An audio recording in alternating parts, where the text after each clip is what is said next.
Thank you for joining us at Beyond the Assault. This podcast discusses sexual assault, domestic violence, and trauma, which may be triggering for some listeners. We are survivors sharing personal experiences and are not licensed professionals. Please seek qualified support if needed and take care while listening. Thank you again for joining us today. There's a life waiting past the pain, a voice that's yours to reclaim. This is Beyond the Assault.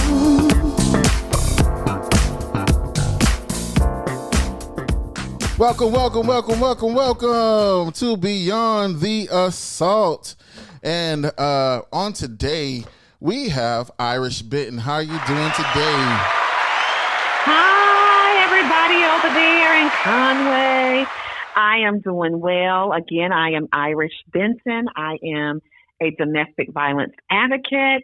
I am an author. In fact, I have written 4 books. Yay to me.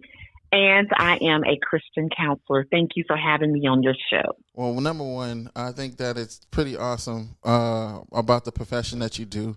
And I have a co-host with me today, Miss Denise Oakes. I'll tell him hi. Hey, everybody. Hey, Denise. So today, I think this is our first program or episode for Beyond the Assault, and coming from Make History podcast, just branching out to do some serious episodes to make sure that people get heard and people understand that the seriousness behind sexual assault and domestic violence is something that's it's not much talked about, but it's very common in a lot of neighborhoods and communities. But we have a professional on today, and she is here to enlighten us about these things. And we have a couple of questions for you. So we're going to start off with some hard-hitting questions. First, I would like to talk about your profession. So in my sense, I want to know why you do what you do as a counselor. So why a counselor? Wow, that's a great question. I am a counselor because, as you stated, this is something that is not talked about in our communities often. We really only hear it when tragedy has hit our communities, meaning when there has been a domestic violence murder or homicide. The loss of a loved one is when we typically see people gather in the community. And one of the questions that people always have is, why? What could we do better? What could I have done?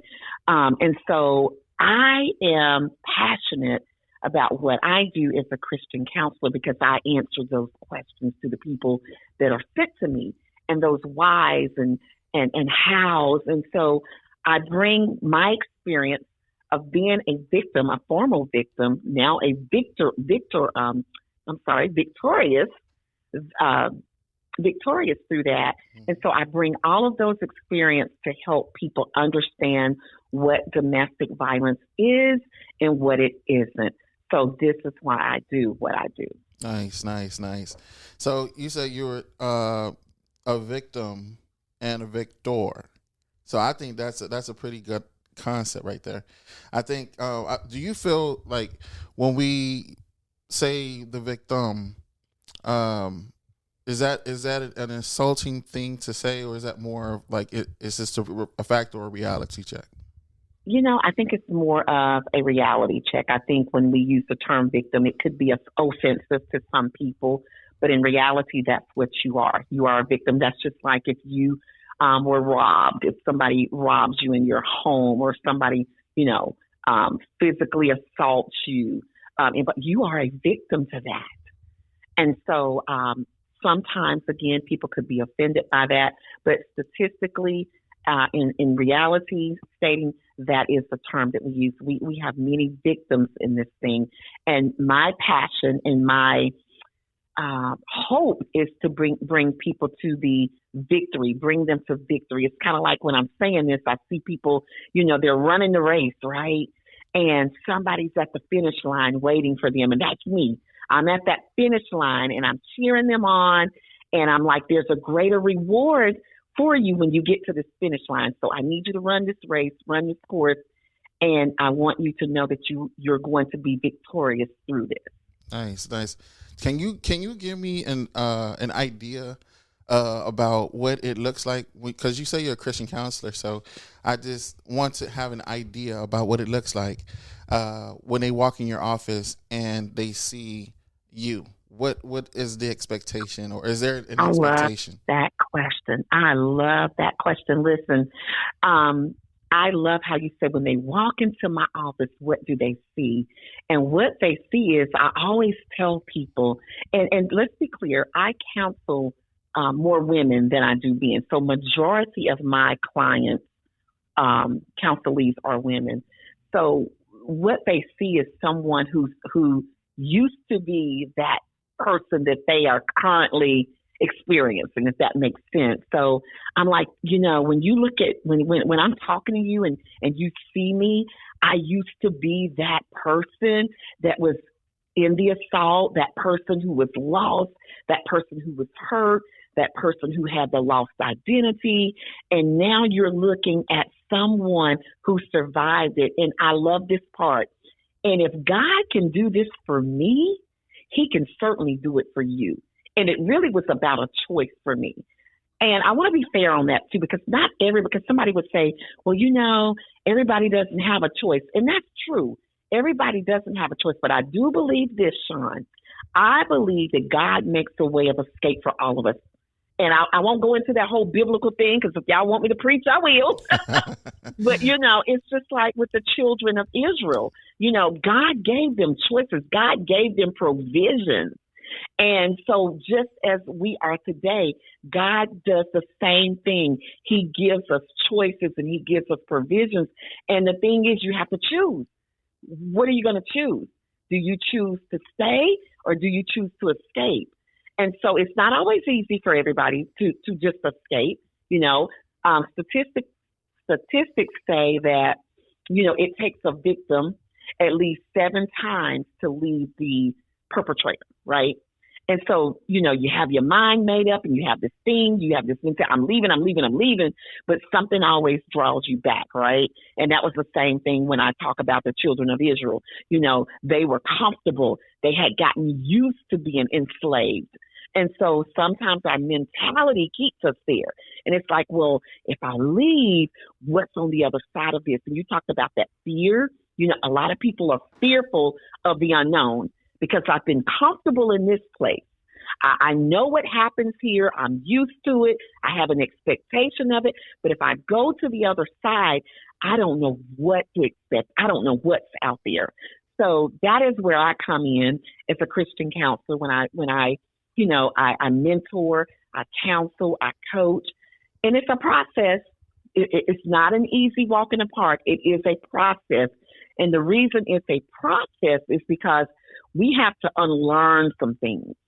We have to reprogram our minds. And so it is not an easy thing. It takes time. But if you're willing to put the work in, and if you're willing to walk the journey, again, remember when I said, I'm going to be at that finish line waiting for you, that's where I'll be. Yes, ma'am. Yes, ma'am. I like that. I like that a lot.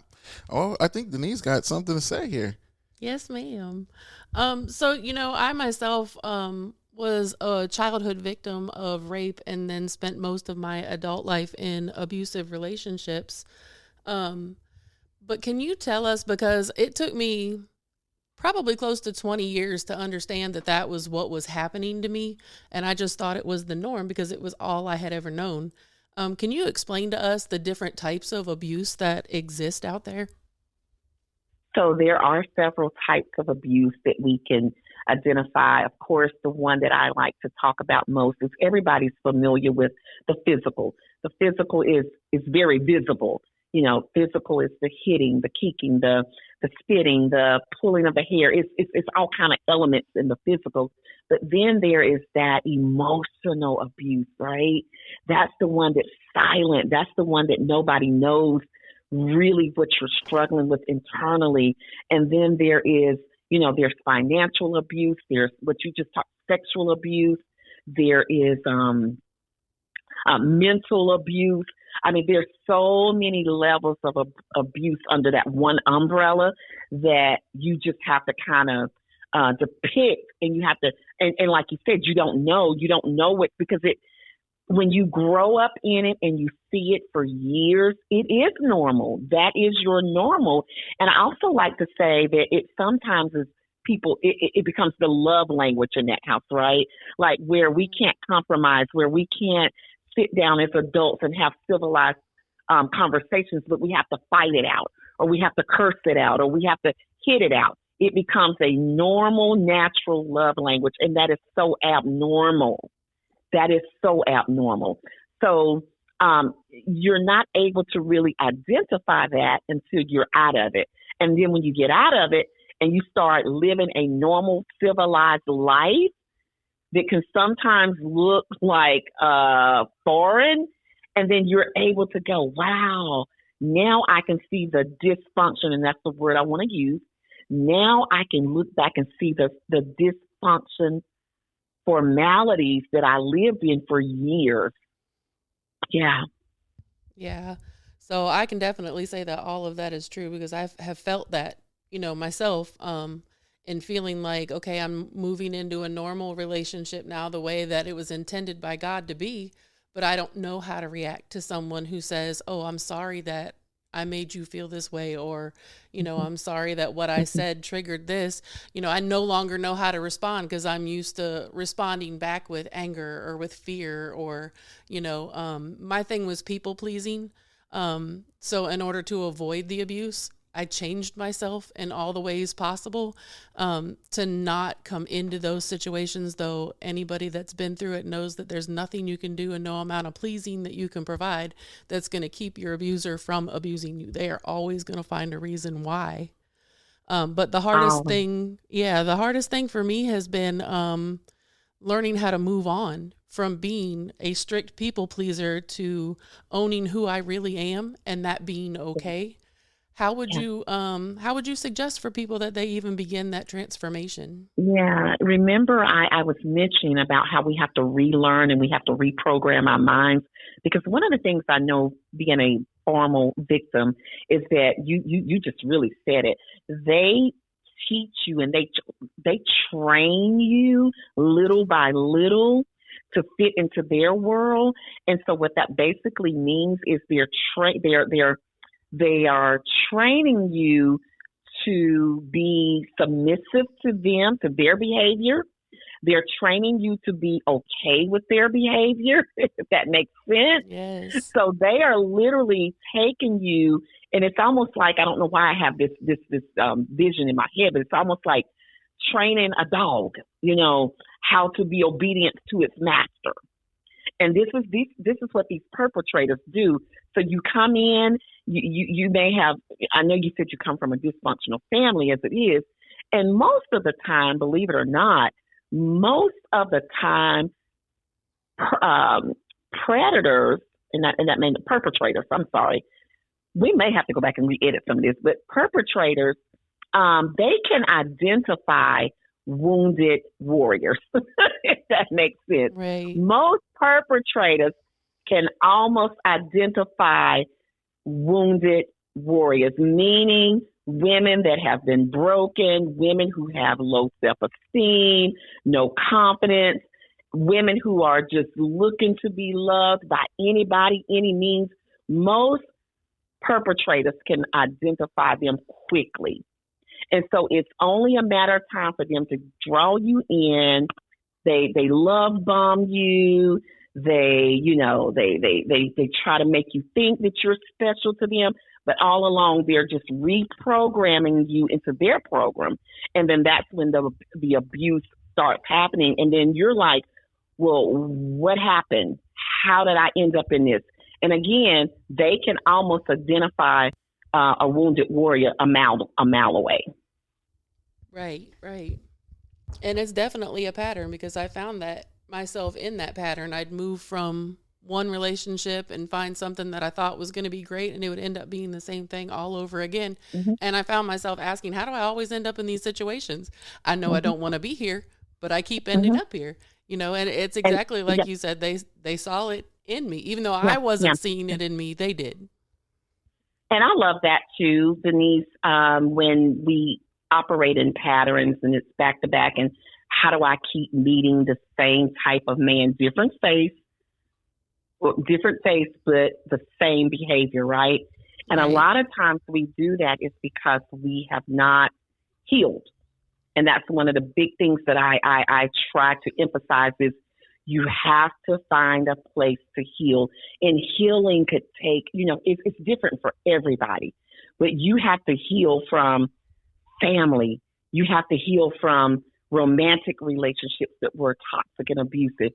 You have to heal from even, from the damage you created yourself, So healing has different phases. And when you don't heal, it's just like a Band-Aid. I love using that too. It's just like when you get a scratch or, you've got some kind of sore on your arm, and I'm just using that. And you go and you get a Band-Aid, right? And you put that Band-Aid over it. What do you do? You're just covering it up. But underneath, that thing still has some healing to go through. But we're so quick to snatch that Band-Aid off as soon as it starts to look like it's gotten a little bit better. And when we pull that Band-Aid off, you kind of start to bleed again because you've not let the full effects of healing happen. So that's what happens when we continue to transition from relationship to relationship to relationship, and you find yourself in that pattern with the same type of person. And it's like, wow. And if I want to say this, and I know we have to move on. Sure. One of the things I could identify as a former victim in a woman who had lost her identity, who just wanted to be loved by anybody, by any means, is that I was attracting people that were broken just like me. So when you're not healed, guess what? You're going to attract people that aren't healed. Wow. When you're healed, when you are completely healed, and when I say healed, I mean, and listen, none of us are perfect. We all still have things that we're going to deal with. But when I mean when you are healed, to be able to identify, you would be able to spot a person that's unhealed in a second, just by conversation, just by body language. So whenever you are healed, you can't attract an unhealed person because they can see it on you. And remember when I went back to say that a perpetrator can identify a wounded warrior? Yes. It's all about body language. It's all about communication. It's all about the low confidence. They can smell it. They can sense it. But when you are healed, anybody, woman or man, when you are completely healed, you can only attract a healed person. Because healed and unhealed is not a match. I love that. It's just like blood, just attracting sharks. So if you just kind of like that, but how would you in the profession now? How would you put those, 12 steps to healing? How would you put those in, in a track? Like if we were, is it individually working with the person, depending on who it is? How would you help them heal as a counselor? Yeah, and so that's a great question too. And it's not so much as a 12-step, but every step does help. I wrote a book called, the last book that I wrote was called You Survived the Toxic Relationship. Congratulations.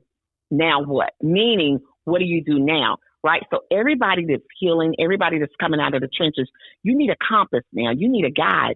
So the first thing that I always say is that now that you're out, what do you want to do?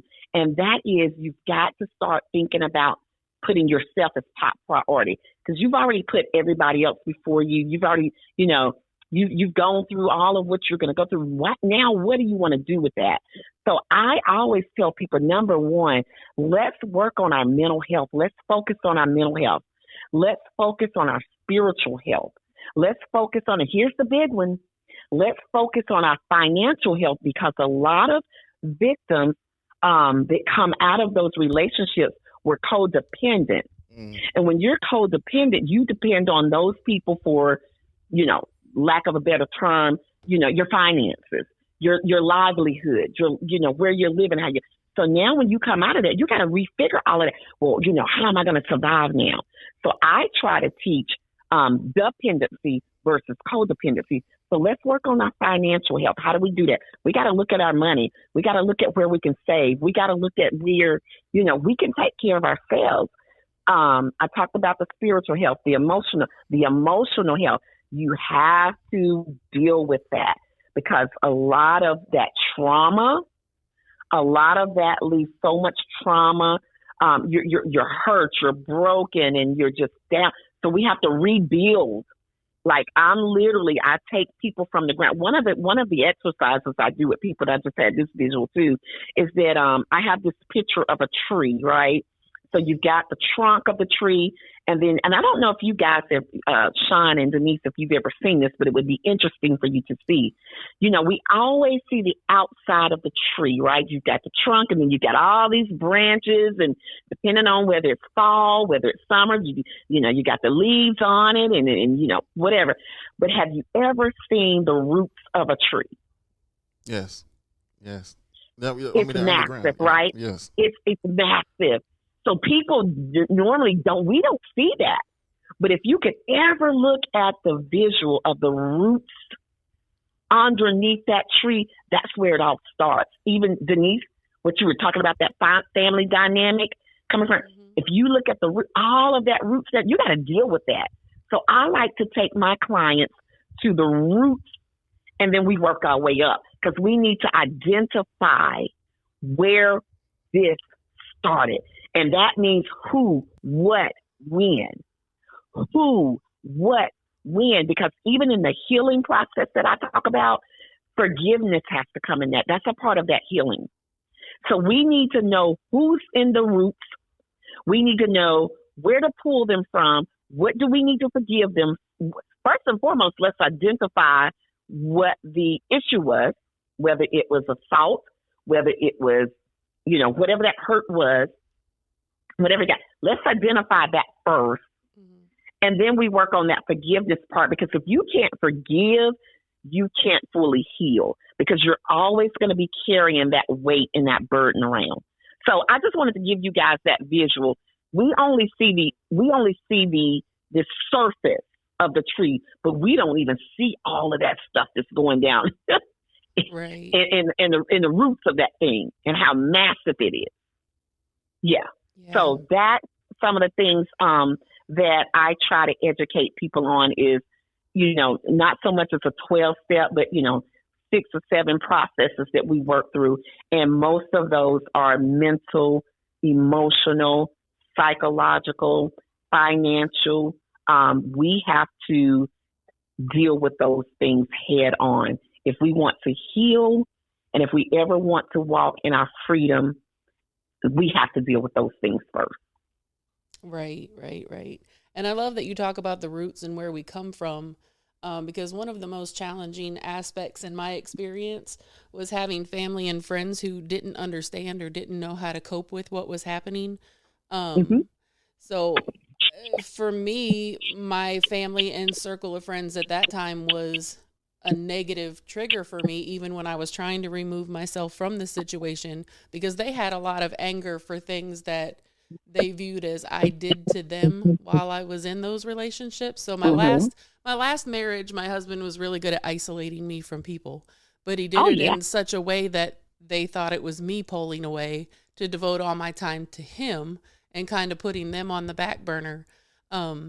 So I'm curious to know, in your opinion, how you feel that the response of family and friends or, family and friends, how it changes your journey of recovery. And speaking to the family and friends that are in an abused person's life, how can they best support that person as they're going through the healing journey? Yeah. So many things you said in that. I wanted to just go back on something really quick when you talked about that isolation. I really want listeners to know that is one of the most, I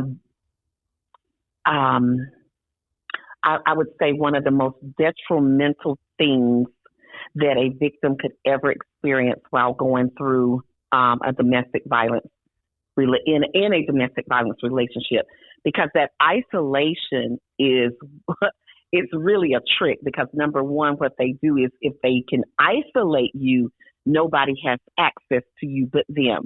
Also, in the isolation, you begin to trust them because they virtually turn you against everybody else.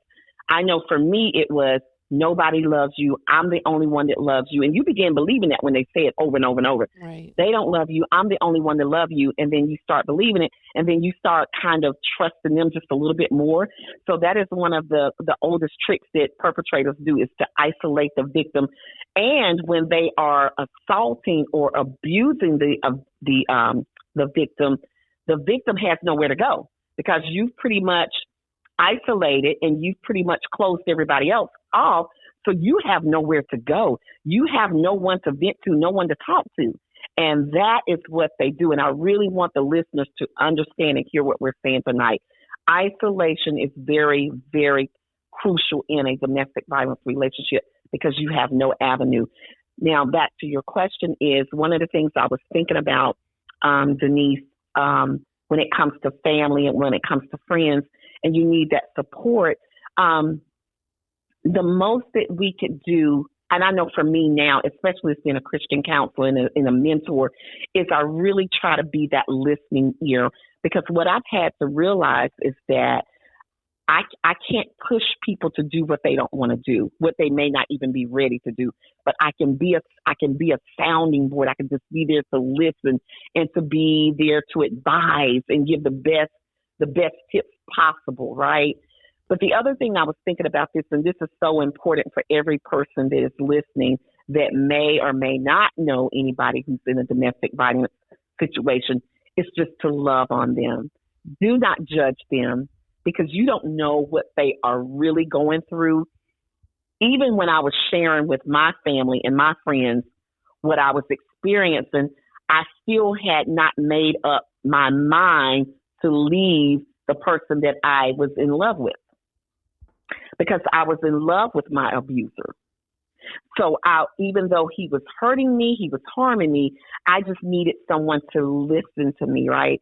I just needed someone to be there at the moment. But it wasn't until I made up my mind to leave. When I made up my mind to leave is when it changed everything.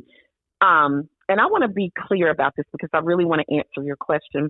In one of my books I wrote, this just one little segment I wrote, people can only give you what they have, right? And that means if I don't have the information, I can't give it to you. If I don't know how to love properly, I can't give it to you. Does that make sense? Yes, and so a lot of times when we look at our family dynamics, they don't know what to say. They don't know how to handle it. They don't know what to give you in that instance. So the only thing they can do is give you what they have. And that might just be, well, you should just leave them. Well, I don't know why you're in it anyway. Well, you got yourself in there. You follow me? Yes, ma'am. So sometimes people just don't know what to say.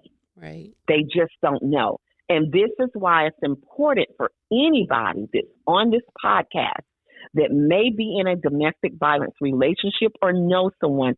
This is why it's so vital to know where your resources are, know who your advocates are in your city, in your state. It's important to get out to events. When we host events in October, Denise, the room should be full. Yes. The event should be overcrowded. We are there bringing awareness, but you know what, Sean and Denise, this happens every single day. This is not just a once a year incident. Domestic violence happens every day, all day. People are losing their lives every day, every month, every week, every year. Thousands of people are losing their lives to this massive, this is domestic violence and abuse and assault is massive. It's global. This doesn't just happen in your backyard or just in your family. It is an epidemic. Yes. And so when we have podcasts like this, when we have conversations like this, it is important. It is so important. People need to know the signs. People need to know what to do. And again, know your resources. Know who you can talk to, because I am so big on getting the correct information versus if you don't know, if you go to a family member or a friend and they just don't know and they don't have the right answer, seek somebody who has the right answer, because your life depends on it. Right. Yes, ma'am. I love it. I love it. I love it. I love it. I love it. So I'm looking at it right now. I'm like listening to everything that's been talked about right now, and I know at the end of this segment, we're definitely gonna have to, we're gonna put some resources on our YouTube page and our social media. So this will also go out with information underneath the YouTube page and our social media pages. So Irish, would you let us know how can we get in contact with you, or let the people know how can they get in contact with you? Do you have any social media that you want to shout out, or websites? Yeah, so right now you can find me on Facebook at Irish J. Benton. You can also find me over on Instagram at Jean Benton 70. I'm kind of new to TikTok, so I don't want to give that information out yet. I'm just really more over there for the entertainment. Gotcha. But you can email me. My email address is going to be Jean, and that is JEAN, last name Benton, BENTON 70 @gmail.com. Again, that is Jean Benton 70 @gmail.com.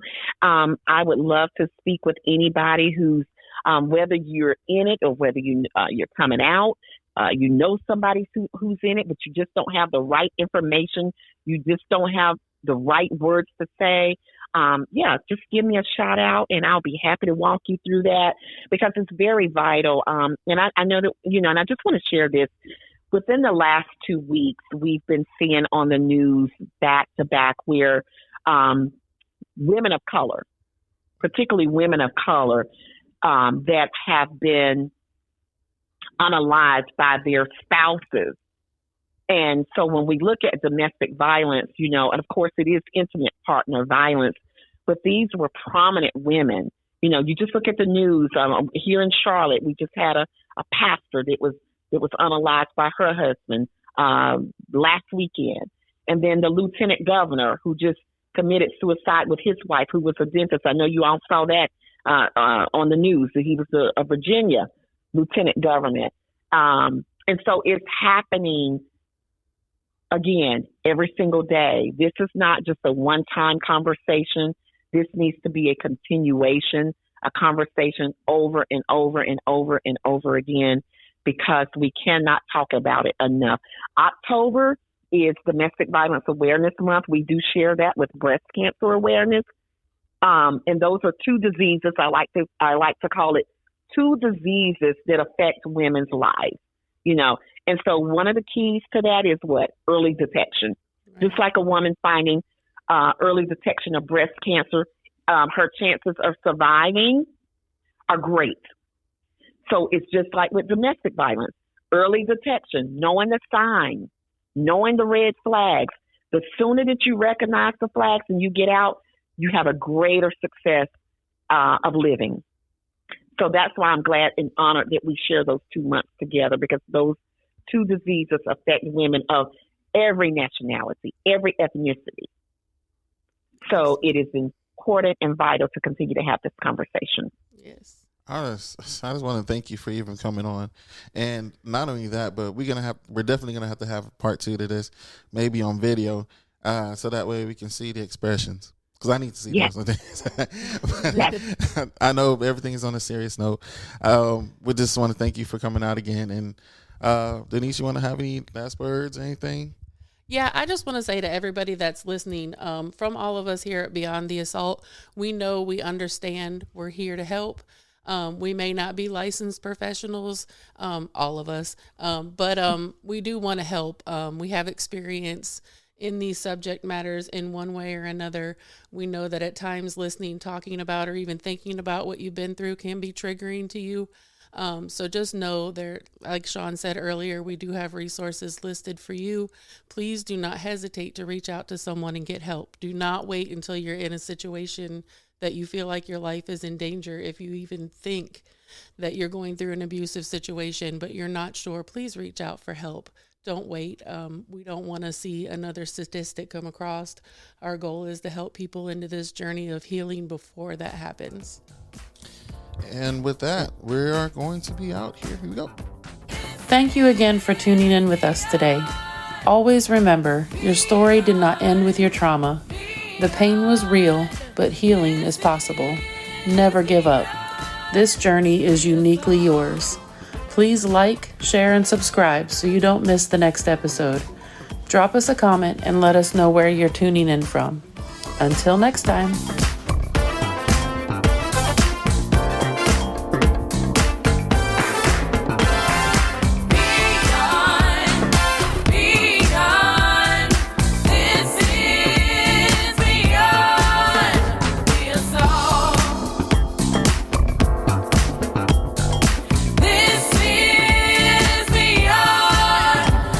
Soar.